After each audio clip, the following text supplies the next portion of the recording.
بسم اللہ الرحمن الرحیم۔ تحفظ اسلام آن لائن اکیڈمی بنیادی عقائد کورس، لیکچر نمبر 5، سوال نمبر 16۔ دجال کسے کہتے ہیں؟ اس کے نکلنے کا حال بیان فرمائیں۔ جواب: دجال مسیح کذاب کا نام ہے۔ اس کی ایک آنکھ ہوگی اور ایک سے کانا ہوگا، اور اس کی پیشانی پر کاف آ را یعنی کافر لکھا ہوگا۔ ہر مسلمان اس کو پڑھے گا، کافر کو نظر نہ آئے گا۔ وہ 40 دن میں تمام زمین میں پھرے گا، مگر مکہ شریف اور مدینہ شریف میں داخل نہ ہو سکے گا۔ دجال خدائی کا دعویٰ کرے گا، اور اس کے ساتھ ایک باغ اور ایک آگ ہوگی، جس کا نام وہ جنت اور دوزخ رکھے گا۔ جو اس پر ایمان لائے گا، اس کو وہ اپنی جنت میں ڈالے گا، جو حقیقت میں آگ ہوگی، اور جو اس کا انکار کرے گا، اس کو اپنی جہنم میں داخل کرے گا، جو واقع میں آسائش کی جگہ ہوگی۔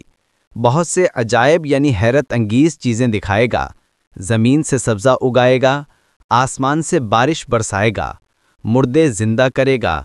حدیث پاک، نبی کریم صلی اللہ تعالی علیہ وآلہ وسلم نے فرمایا، جس نے سورہ کہف کی پہلی 10 آیات حفظ کر لیں، اسے دجال کے فتنے سے محفوظ کر لیا گیا۔ سوال نمبر 17۔ دابۃ الارض کیا چیز ہے؟ جواب: دابۃ الارض ایک عجیب شکل کا جانور ہے جو کوہ صفا سے ظاہر ہو کر تمام شہروں میں نہایت جلد پھرے گا، فصاحت کے ساتھ کلام کرے گا، ہر شخص پر ایک نشانی لگائے گا۔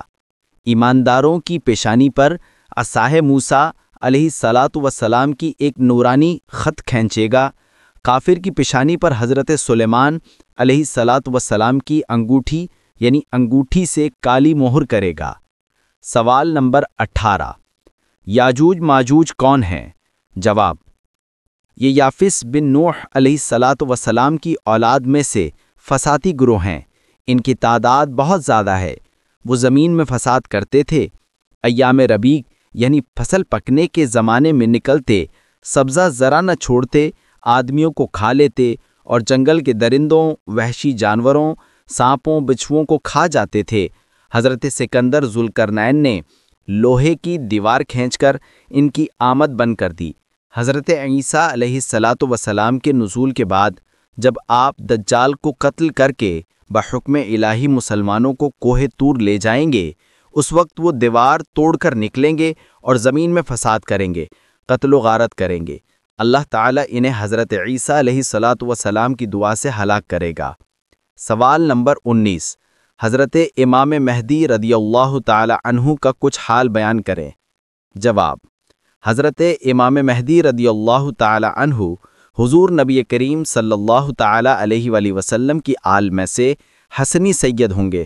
جب دنیا میں کفر پھیل جائے گا اور اسلام حرمین شریفین یعنی مکہ مکرمہ اور مدینہ منورہ کی طرف سمٹ جائے گا، اولیاء و ابدال وہاں کو ہجرت کر جائیں گے۔ ماہ رمضان میں ابدال کعبہ شریف کے طواف میں مشغول ہوں گے۔ وہاں اولیاء حضرت مہدی رضی اللہ تعالی عنہ کو پہچان کر ان سے بیعت کی درخواست کریں گے۔ آپ رضی اللہ تعالی عنہ انکار فرمائیں گے، غیب سے ندا آئے گی، ھذا خلیفۃ اللہ المہدی فاسمعوا لہ واطیعوا، یہ اللہ تعالیٰ کے خلیفہ مہدی ہیں، ان کا حکم سنو اور اطاعت کرو۔ لوگ آپ رضی اللہ تعالی عنہ کے دست مبارک پر بیعت کریں گے، وہاں سے مسلمانوں کو ساتھ لے کر شام تشریف لے جائیں گے۔ آپ کا زمانہ بڑی خیر و برکت کا ہوگا، زمین عدل و انصاف سے بھر جائے گی۔